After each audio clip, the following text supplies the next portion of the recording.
Hello friend, complex number के इस lecture में आज हमारा पहला क्वेश्चन है। If modulus of z1 equal to modulus of z2 up to modulus of zn is equal to 1, then modulus of z1 plus z2 up to zn upon modulus of z1 inverse plus z2 inverse up to modulus of zn inverse is equal to n 1 upon n none of these.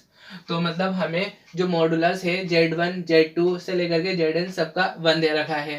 फिर पूछा है कि modulus z1 से लेकर के zn upon modulus of z1 inverse से लेकर के zn इनवर्स तक इसकी वैल्यू क्या होगी। तो हम जानते हैं मॉडुलस ऑफ z1, तो अगर मॉडुलस ऑफ z1 होगा तो दोनों ने स्क्वायर कर दो, तो मॉडुलस ऑफ z स्क्वायर 1 का स्क्वायर मीन्स 1 हो जाएगा। और हम जानते हैं मॉडुलस ऑफ z स्क्वायर क्या होता है, मॉडुलस ऑफ z स्क्वायर होता है z इंटू जेड कॉन्जुगेट। तो z इंटू जेड कॉन्जुगेट लिखा है इसकी जगह पर 1 ऐसे ही। अब यहाँ से z को इस साइड लेकर के गए तो z inverse equal to z conjugate मिलेगा, तो वो लाइन लिखी है, तो z inverse equal to z conjugate. अब जो हमारा क्वेश्चन है यही हमने वैल्यू पुट करेंगे। देखो modulus z1 z2 z3 up to zn, ये तो ऐसी है modulus of z1 plus z2 up to zn। अब नीचे मॉडुलस ऑफ z1 इनवर्स, ये मॉड इंपॉर्टेंट लाइन आई है हमारे पास कि modulus of z inverse z inverse equal to z conjugate. तो इसका मतलब अगर हम यहाँ 1 करेंगे तो यहाँ 1 होगा, यहाँ 2 करेंगे तो यहाँ 2 होगा। इसका मतलब z1 इनवर्स जो होगा z1 कॉन्जुगेट के इक्वल होगा, z2 इनवर्स जो होगा वो z2 कॉन्जुगेट के इक्वल होगा। इसी तरह से zn इनवर्स जो होगा zn कॉन्जुगेट के इक्वल होगा। तो z1 इनवर्स की जगह z1 कॉन्जुगेट लिखेंगे, तो z1 कॉन्जुगेट लिख दिया। z2 इनवर्स की जगह z2 कॉन्जुगेट लिखेंगे, इस तरह से zn इनवर्स की जगह zn कॉन्जुगेट लिखेंगे। ठीक है, अब हम जानते हैं ये मॉडल वाला जो है ऊपर z1 plus z2 up to zn, ये तो ऐसे ही रहा। नीचे क्या है, ये a conjugate plus b conjugate up to मान लीजिए यहाँ पर n, इसका भी कॉन्जुगेट। तो ये क्या होता है, ये होता है a plus b up to n, इस पूरे का होल कॉन्जुगेट। क्यों, क्योंकि हम जानते हैं z1 प्लस z2 का कॉन्जुगेट क्या होता है, z1 conjugate plus z2 conjugate. तो इसको हम ऐसे भी लिख सकते हैं z1 conjugate plus z2 conjugate में z1 और z2 इस पूरे का कॉन्जुगेट। तो यहाँ पर अलग अलग नंबर है z1 z2 zn, इन सबका अलग अलग कॉन्जुगेट है, तो इन सबको एक साथ कॉन्जुगेट में लिख सकते हैं। तो conjugate of z1 plus z2 up to zn। और अब एक नोट और जानते हैं हम कि z कॉन्जुगेट जो होता है मॉडुलस ऑफ z के इक्वल होता है। कॉन्जुगेट और z बस दोनों और मॉडुलस होना चाहिए, तो modulus of z conjugate equal to modulus of z। तो ये मॉडुलस ऑफ z कॉन्जुगेट, इसको मॉडुलस ऑफ z ऐसे ही लिख देंगे, तो कॉन्जुगेट हटा तो z1 plus z2 up to zn, और ऊपर ये पहले से ही था z1 plus z2 up to zn, तो ये आपस में कैंसिल होकर के 1, तो 1 आ गया। तो 1 देखो यहाँ पर ऑप्शन सेकंड करेक्ट ऑप्शन है, बाकी सारे ऑप्शन इनकरेक्ट होंगे।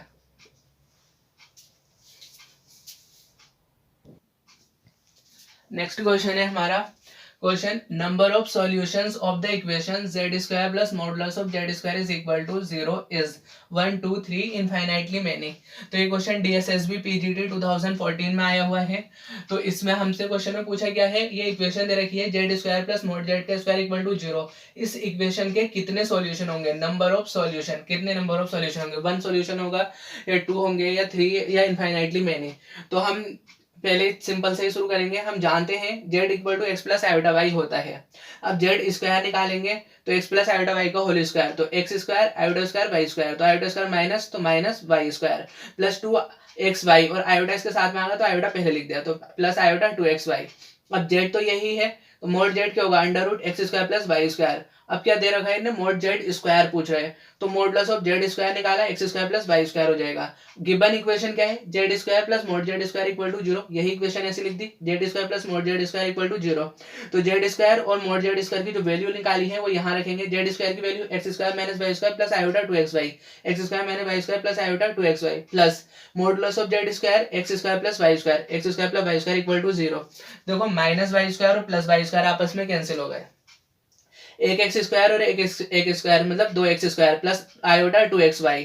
अब इसके बाद में नेक्स्ट स्टेप देखो, 2x यहाँ भी कॉमन है, 2x यहाँ भी कॉमन है, तो 2x कॉमन ले लिया, बचे के अंदर x, यहाँ से आयोटा और y प्लस आयोटा y। अब x प्लस आयोटा y, यही तो हमारा z था, z equal to x plus iota y माना था, तो 2x इसकी जगह पर z रख दिया इक्वल टू 0। अब z हमारा कॉम्प्लेक्स नंबर माना है हमने, नॉन जीरो है ये, और यहाँ पे 2 जो है वो कभी 0 हो नहीं सकता। तो पॉसिबिलिटी क्या है, x ही बचा, बेचारा यही 0 होगा, तो x इक्वल टू 0। अब x 0 होगा तो हमारा z क्या है, z equal to x plus iota y. अब x कह रहा है 0 है तो x की जगह 0 रख दो, तो z क्या हो गया, z इक्वल टू सिर्फ आयोटा वाई बचेगा, x तो 0 हो गया। और y हम जानते हैं x और y दोनों रियल नंबर होते हैं, तो y क्या है, एक real number, y belongs to r, y एक रियल नंबर है, और रियल नंबर है तो इसके पास तो इनफाइनाइटली मैनी सॉल्यूशन हो जाएंगे, तो इसकी वजह से सॉल्यूशन कितना आएंगे, इनफाइनाइटली मैनी सॉल्यूशन। तो फोर्थ ऑप्शन करेक्ट हो जाएगा, बाकी सारे ऑप्शन इनकरेक्ट होंगे।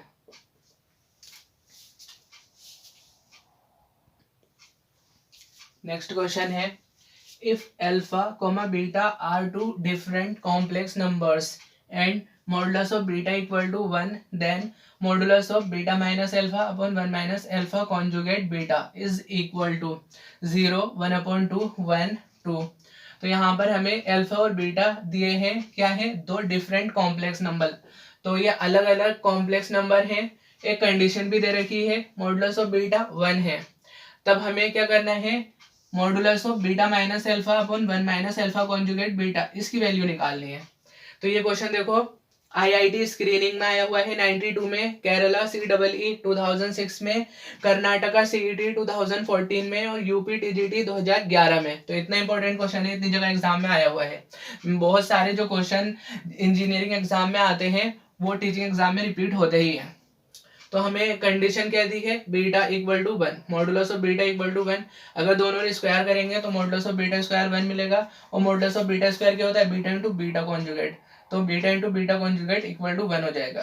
अब हमें इसकी वैल्यू निकालनी थी, इसी को लिख दिया पहले, तो modulus of beta minus alpha upon 1 minus alpha conjugate beta as it is, इसे ऐसे लिख दिया।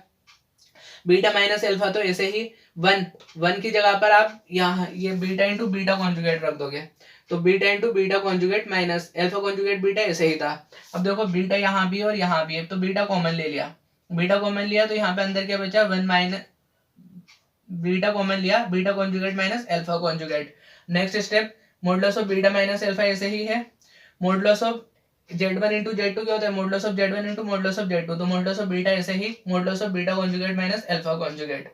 तो ये ऊपर तो ऐसे ही चल रहा है, नीचे मॉडुलस ऑफ बीटा कितना है 1, तो इसकी जगह पर 1 रख दिया।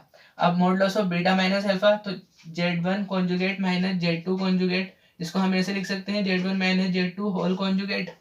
तो modulus of beta minus alpha इस पूरे का कॉन्जुगेट, और मॉड बीटा 1। अब बीटा माइनस एल्फा है, अब एक चीज और जानते हैं, मॉडुलस ऑफ Z1 ही मान लो चलो, मॉडुलस ऑफ Z1 कॉन्जुगेट क्या होता है, मॉडुलस ऑफ Z1 के इक्वल होता है, तो ये modulus of beta minus alpha का conjugate modulus of beta minus alpha के इक्वल हो जाएगा, ऊपर भी एक जैसा नीचे भी एक जैसा कट के बना जाएगा। तो ऑप्शन नंबर 3 करेक्ट होगा, बाकी सारे ऑप्शन इनकरेक्ट होंगे।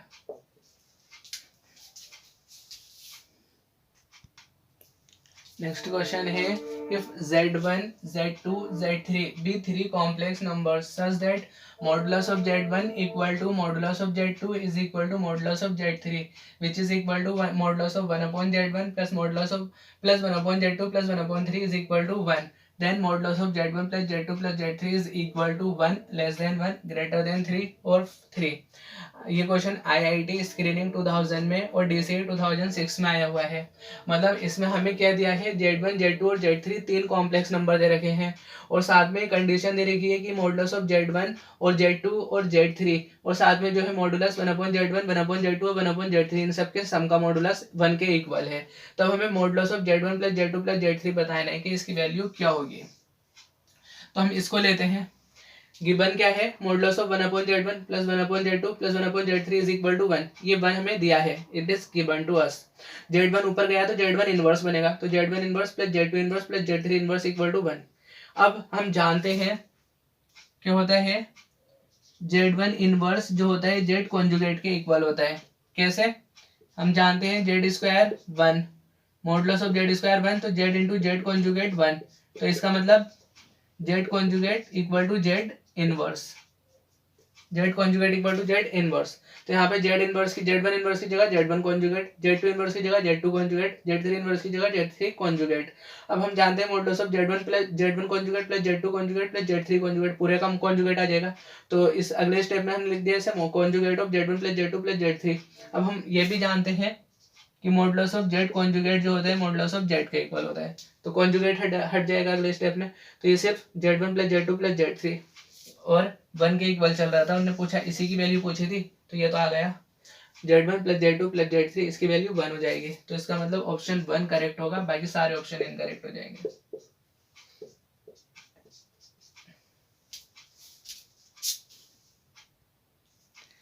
नेक्स्ट क्वेश्चन है the amplitude of 1 plus iota upon 1 plus iota under root 3 is pi by 12 minus pi by 12 pi by 4 minus pi by 4। तो ये question DSSB PGT 2015 tier second exam में आया हुआ है, main exam का question है ये। तो गिवन क्या है, complex number 1 plus iota upon 1 plus iota under root 3, हमें इसका एम्पलीट्यूड निकालना है। एम्पलीट्यूड मीन्स आर्ग्यूमेंट, तो हमें इसका आर्ग्यूमेंट पता करना है कि क्या होगा। तो given z equal to 1 plus iota upon 1 plus iota under root 3, ये हमें दिया है। तो एम्पलीट्यूड ऑफ z और argument of z is equal to क्या होगा, एम्पलीट्यूड ऑफ दिस नंबर। तो अब हम जानते हैं एम्पलीट्यूड का एक फॉर्मूला,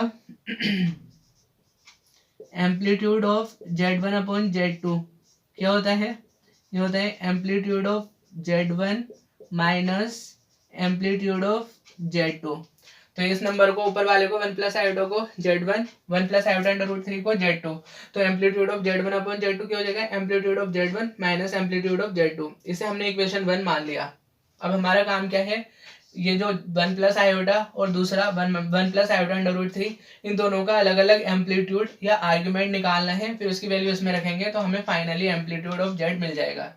तो हमने 1 प्लस आयोटा को Z1 मान लिया।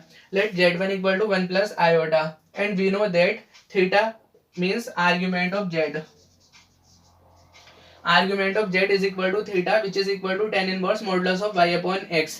तो यहाँ पर y 1 है, x 1 है, तो 1 upon 1 1 आ जाएगा, और मॉड लेंगे तभी 1 रहेगा, और tan इनवर्स 1 क्या होता है, पाई बाई 4। अब पाई बाई 4 है, अब हमारा काम क्या है, ये देखना है कि z किस क्वाड्रेंट में लाई कर रहा है। तो मान लीजिए ये हमारा x एक्सिस या रियल एक्सिस है, क्या है, रियल एक्सिस, रियल एक्सिस, और ये इमेजिनरी एक्सिस है। तो देखो 1 क्या है, पॉजिटिव, तो यहाँ होगा, और आयोटा मीन्स 1 है यहाँ पर भी, ये भी यहाँ कहीं, तो इसका मतलब ये फर्स्ट क्वाड्रेंट में होगा। तो x और y फर्स्ट क्वाड्रेंट में है, इसका मतलब Z1 जो है वो भी फर्स्ट क्वाड्रेंट में होगा। और फर्स्ट क्वाड्रेंट में क्या होता है, आर्ग्यूमेंट ऑफ z थीटा, तो थीटा यही निकाल रखा है, यही रहेगा। तो आर्ग्यूमेंट ऑफ z, यहाँ Z1 है, तो argument of Z1 is equal to theta which is equal to pi by 4। अब Z2 देखो, Z2 1 plus iota under root 3 है। अब इसके लिए भी फॉर्मूला लगाया, argument of Z2 is equal to theta which is equal to tan inverse modulus of y upon x। तो y की जगह क्या है, under root 3 upon x, x की जगह 1, तो tan इनवर्स अंडर रूट 3 ये पाई बाई 4 होता है, पाई बाई 3 होता है। तो यहाँ भी z x 1 है और y अंडर रूट 3, x और y दोनों पॉजिटिव है, इसका मतलब फर्स्ट क्वाड्रेंट में आएंगे। और जब भी x और y फर्स्ट क्वाड्रेंट में आएंगे तो इसका मतलब हमारा जो z कॉम्प्लेक्स नंबर है वो भी फर्स्ट क्वाड्रेंट में आएगा। तो यहाँ Z2 है तो ये भी फर्स्ट क्वाड्रेंट में होगा, और फर्स्ट क्वाड्रेंट में आर्ग्यूमेंट कितना होता है, थीटा ही रहता है, तो theta pi by 3 as it is. तो argument of Z2 is equal to pi by 3। अब हमने आर्ग्यूमेंट ऑफ Z1 और Z2 दोनों निकालिए, पहला कितना है, पाई बाई 4, दूसरा पाई बाई 3। तो इस इक्वेशन 1 में रखा, तो एम्पलीट्यूड ऑफ Z क्या मिलेगा, amplitude means argument of Z, तो ये हो जाएगा पहला पाई बाई 4, तो पाई बाई 4 माइनस ऐसे ही माइनस, फिर दूसरा argument of Z2 pi by 3, तो इसकी जगह पाई बाई 3, दोनों का एलसीएम 12 लिया, तो 4 या 12 माइनस 3 चौक 12, तो माइनस पाई बाई 12। तो एम्पलीट्यूड ऑफ Z या argument of Z minus pi by 12 आ जाएगा। तो यहाँ पर ये सेकेंड ऑप्शन करेक्ट है, बाकी सारे ऑप्शन इनकरेक्ट हो जाएंगे।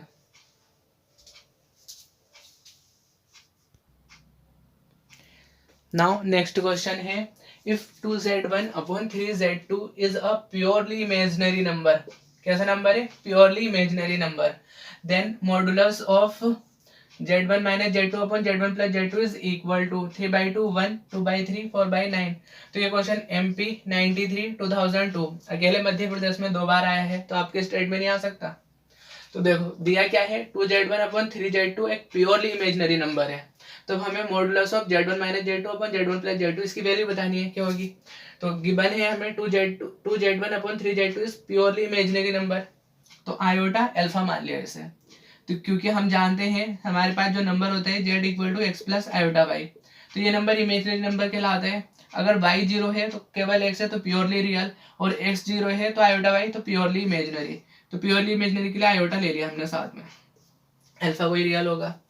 तो 2z1/3z2 is equal to iota alpha. अब यहाँ से z1/z2 निकाला तो 3 इधर चला जाएगा ऊपर, तो 3 आयोटा अल्फा, और 2 नीचे आ जाएगा 2। अब क्या करना है, z1 माइनस z2/z1 + z2 इसका मोड निकालना है, तो इसको पहले ऐसे लिख दिया, मोड लगाया हमने यहाँ बार सामने भी इसका मोड लगा दिया। z1 माइनस z2, तो z1 ये है 3 आयोटा अल्फा और z2 2 है, तो z1 minus z2 3 iota alpha minus 2, z1 plus z2 तो 3 आयोटा अल्फा प्लस 2, z1 की जगह ये रख देंगे 3 आयोटा अल्फा और z2 की जगह 2। ठीक है, अगर ऐसा समझ नहीं आ रहा होगा तो इसको के मान लेना, मान सकते हो ना, के मान लेना। तो z1 क्या हो जाएगा, यहाँ से 3 आयोटा अल्फा अपॉन 2 है, यहाँ से z1 इज इक्वल टू 2, मतलब इस तरह से के मान करके चलेंगे तो ये दोनों के ऊपर और नीचे दोनों जगह के और के कॉमन आ जाएंगे, कैंसिल होकर के यही नंबर मिलेगा आपको। तो यहाँ पर ये नंबर है। अब क्या किया, आयोटा कॉमन ले लिया, तो आयोटा कॉमन लिया तो 3 अल्फा माइनस 2 अपॉन आयोटा होगा, फिर आयोटा से ऊपर नीचे मल्टीप्लाई करोगे तो आयोटा स्क्वायर -1, तो माइनस माइनस प्लस और 2 आयोटा हो जाएगा। इसी तरह नीचे से भी आयोटा कॉमन लिया, तो आयोटा कॉमन लिया तो 3 अल्फा और फिर प्लस 2 अपॉन आयोटा होगा, तो आयोटा से ऊपर नीचे फिर मल्टीप्लाई करोगे, आयोटा स्क्वायर -1, तो यहाँ पर -2 आयोटा आ जाएगा। अब दोनों आयोटा ऊपर भी कॉमन था नीचे भी, तो आयोटा और आयोटा अपने आपस में कैंसिल हो जाएंगे। ठीक है, ये इतना आ गया। अब modulus of z1 upon z2 हो गया, तो इसको हम ऐसे लिख सकते हैं modulus of z1 upon modulus of z2। तो इसको ऐसे लिख सकते हैं modulus of 3 alpha plus 2i और modulus of 3 alpha minus 2i। तो ये नंबर क्या है, modulus of z1 upon z2 form का है। और यहाँ पर अगर हम z मान लेते हैं 3 अल्फा प्लस 2i को, तो इसका कॉन्जुगेट क्या मिलेगा, 3 अल्फा माइनस 2i। ठीक है, तो यहाँ पर ये z है और नीचे z का कॉन्जुगेट, और हम जानते हैं अगर मोड में नंबर है तो मॉडुलस ऑफ z कॉन्जुगेट आपस में इक्वल होते हैं, तो ये दोनों आपस में इक्वल होंगे। जब ये इक्वल हैं तो इनको हम काट सकते हैं, जो कि 1 देगा आंसर। तो इसका मतलब ऑप्शन सेकंड करेक्ट हो जाएगा, बाकी सारे ऑप्शन इनकरेक्ट होंगे। नेक्स्ट क्वेश्चन है, the modulus of 1 + 2 iota into 2 - iota upon 3 - 4 iota is equal to first, fifth, second option √5, third option 1, fourth option 1/√5। तो ये क्वेश्चन भी DSSB PGD 2015 tier second exam में आया हुआ है। तो हमें ये नंबर दिख रहा है बड़ा सा, बस इसका मॉडुलस निकालना है। तो जेड नंबर होता है कोई, तो उसका मॉड जेड लगा देते हैं। तो इस नंबर का मॉडुलस निकालना है, तो दोनों मॉडुलस लगा दिया, 1 + 2 iota 2 - iota अपन 3 - 4 iota। अब क्या किया, मान लीजिए z1 अपॉन z2 पूरे का मॉड है, तो ये क्या होता है, modulus of z1 upon modulus of z2। ठीक है, और अगर z1 इंटू z2 इसका मॉड है, तो इसको modulus of z1 into modulus of z2 में ब्रेक कर दिया। तो ये 1 + iota z1, 2 - iota z1 और 3 + iota z1 z2 z3 इस तरह से मान लो। तो ये ऊपर नीचे का मोड अलग, modulus of z1 upon z2 क्या, modulus of z1 upon modulus of z2। अब ये आपस में z1 और z2 होंगे, तो modulus of z1 into z2, modulus of z1 into modulus of z2।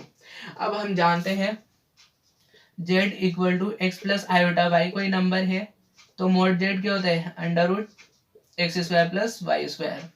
तो मॉडुलस ऑफ 1 + iota √1 + 4 और modulus of 2 - iota is equal to √4 + 1 upon modulus of x plus iota 3² 9 + 4² 16। अब तो ये क्या हो गया, √5, दूसरा भी √5, नीचे 16 और 9 25 √25। तो मल्टीप्लाई करा 5 और ये √25 इज इक्वल टू 5, तो सॉल्व करके 1। इसका मतलब ऑप्शन थर्ड करेक्ट है, बाकी सारे ऑप्शन इनकरेक्ट हो जाएंगे। नेक्स्ट क्वेश्चन है, the roots of the equation x - 1 का whole cube plus 8 equal to 0 are 1 + 2 omega 1 + 2 omega square -1 1 - 2 omega 1 - 2 omega square -1 1 - 2 omega 1 + 2 omega square -1 and not none of these. ये question DCE 2003 AIEEE 2005 में आया हुआ है।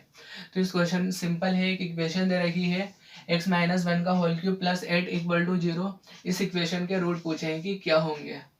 तो equation को हम ऐसे भी लिख सकते हैं x - 1 का whole cube is equal to -8। ठीक है, तो दोनों ओर तीन, यहाँ से तीन पावर हटानी थी तो 1/3 से मल्टीप्लाई कर देंगे पावर्स में, तो x minus one equal to minus eight की पावर 1/3 हो जाएगा। तो -2 तो ये बाहर आ गया, 1 की पावर 1/3 -2, और 1 की पावर 1/3 क्या होता है, क्यूब रूट्स ऑफ यूनिटी, तो 1 ओमेगा ओमेगा स्क्वायर हो जाएंगे वो। अब -2 से इन तीनों को मल्टीप्लाई कर दिया तो -2 ओमेगा -2 ओमेगा स्क्वायर। ये वैल्यू किसकी चल रही है, x माइनस वन की वैल्यू चल रही है। हमें चाहिए क्या है, x। ठीक है, x चाहिए तो -1 है तो दूसरी साइड भेज दिया ऐसे, तो सब जगह जा करके ये ऐड हो जाएगा, तो 1 - 2 हो जाएगा, 1 - 2 ओमेगा और 1 - 2 ओमेगा स्क्वायर। तो ये 1 - 2 -1, 1 - 2 omega as it is, 1 - 2 omega square as it is. तो रूट्स क्या हो गए इस इक्वेशन के, -1, 1 - 2 ओमेगा, 1 - 2 ओमेगा स्क्वायर। तो ऑप्शन सेकंड देखो, -1, 1 - 2 ओमेगा, 1 - 2 ओमेगा स्क्वायर, तो सेकंड ऑप्शन करेक्ट, बाकी सारे ऑप्शन इनकरेक्ट। नेक्स्ट क्वेश्चन है, the complex number z equal to x plus iota by which satisfy the equation modulus of z minus 5 iota upon z plus 5 iota is equal to 1 lies on first the axis of x, second the straight line y plus 5 equal to 0, third the circle passing through 1, fourth none of this. तो ये question UP TGT 2003 में आया हुआ है। अब z क्या है, x plus iota y, ये तो इन्होंने दे रखा है, नहीं देते हम तभी भी यही मानते हैं। तो z equal to x plus iota y, इसमें रखा तो x plus iota y -5 iota, तो x तो ऐसे ही, और आयोटा जो है कॉमन लिया तो y -5, और x जो है z जो है वो x प्लस 5 आयोटा, तो x ऐसे ही और आयोटा y प्लस 5 हो जाएगा। Modulus of z1 upon z2, modulus of z1 upon modulus of z2। अगले स्टेप में इसको इस साइड को भेज दिया, मल्टीप्लाई कर दिया इधर को, तो ये क्या हो जाएगा, अब हम जानते हैं मॉड z, ठीक है, क्या होता है, z जो है वो x प्लस आयोटा वाई है, तो mod z under root of x square plus y square हो जाएगा। तो यहाँ से मॉड z क्या हो जाएगा, अंडर रूट एक्स स्क्वायर, दोनों ओर स्क्वायर कर दिया, इस साइड को जब ये भेजा था तो दोनों ओर स्क्वायर कर देंगे तो अंडर रूट हट जाएगा, सिर्फ x square plus y square हो जाएगा। तो यहाँ पर x square plus y minus 5 का whole square, this is equal to x square plus y plus 5 का होल स्क्वायर। एक्स स्क्वायर से एक्स स्क्वायर कैंसिल, तो ए माइनस बी का whole square, a plus b का whole square, दोनों को खोला तो यहाँ से वाई स्क्वायर से वाई स्क्वायर कैंसिल, 10y इस साइड को लेकर के 25 से 25 भी कैंसिल, 10y इस साइड को लेकर के -20y हो जाएगा। अब 20 एक नंबर है, कभी जीरो होता नहीं है, पूरी इक्वेशन को माइनस से मल्टीप्लाई कर दो तो जीरो प्लस हो जाएगा, तो 20 जीरो नहीं होगा, इसका मतलब बचे क्या, y को ही जीरो होना पड़ेगा, और y जब भी जीरो होता है तो उसका मतलब x एक्सिस, क्योंकि x एक्सिस पर ही y जीरो होता है, तो x एक्सिस ऑप्शन 1, तो ऑप्शन 1 करेक्ट हो जाएगा। ऑप्शन 1 क्या कह रहा है, then which satisfy the complex number z equal to x plus iota which satisfy the equation first the axis of x। तो मतलब कॉम्प्लेक्स नंबर जो है वो x एक्सिस पर लाई करेगा, बाकी सारे ऑप्शन इनकरेक्ट हो जाएंगे। नेक्स्ट क्वेश्चन है, if x equal to cos theta minus iota sin theta then x cube minus 1 upon x cube is equal to 2 iota sin 3 theta minus 2 iota sin 3 theta 2 cos 3 theta none of these। तो ये question भी DSSB PGT 2015 tier second exam में आया हुआ है। Given क्या है, x इक्वल टू cos theta minus iota sin theta, तो x की हेल्प से 1 अपॉन x निकाला, क्या हो जाएगा, पहले x क्यूब ही देख लो, x की हेल्प से x क्यूब निकाला तो इस पूरे का क्यूब हो जाएगा, और डी मोएबर थ्योरम से हम जानते हैं cos theta plus iota sin theta की power n, cos n theta plus iota sin n theta, तो 3 जो है थीटा के साथ आ जाएगा, तो x क्यूब जो हो जाएगा cos 3 theta minus iota sin 3 theta हो जाएगा। अब x है, x की हेल्प से ही 1 अपॉन x निकाला तो क्या हो जाएगा, ये अपॉन में जाएगा, 1 अपॉन इस तरह से हो जाएगा, तो फिर ऊपर जाएगा तो इसकी पावर माइनस बन जाएगी, माइनस पावर बनेगी तो cos माइनस थीटा और sin माइनस थीटा आएगा, cos minus theta cos theta रहेगा, sin minus theta minus sin theta हो जाएगा, तो माइनस माइनस प्लस हो जाएगा, तो 1 अपॉन x जो हो जाएगा cos theta plus iota sin 3 theta, theta हो जाएगा सिर्फ माइनस, बस यहाँ माइनस चेंज होकर के प्लस बन जाएगा। अब क्या करो, एक्स क्यूब चाहिए आपको तो 1 अपॉन एक्स का होल क्यूब कर दो, तो इस पूरे नंबर का क्यूब आ जाएगा। फिर डी मोएबर थ्योरम से cos theta plus iota sin theta की power n, cos n theta plus iota sin n theta, तो 3 जो है थीटा के साथ आ जाएगा, तो cos 3 theta plus iota sin 3 theta, ठीक है, इतना हो गया। अब क्या करना है आपको, x cube minus 1 upon x cube find करना है, तो एक्स क्यूब ये रहा और 1 अपॉन एक्स क्यूब ये है, तो दोनों को सब इसमें एक्स क्यूब में से वन अपन एक्स क्यूब सब्ट्रैक्ट कर दो, तो cos थीटा और cos थ्री थीटा और cos three theta cancel, minus ये है और ये भी माइनस, तो minus 2 iota sine three theta. तो ये आपका आंसर आ जाएगा minus 2 iota, second option correct हो जाएगा, minus 2 iota sine three theta. बाकी सारे ऑप्शन इनकरेक्ट हो जाएंगे।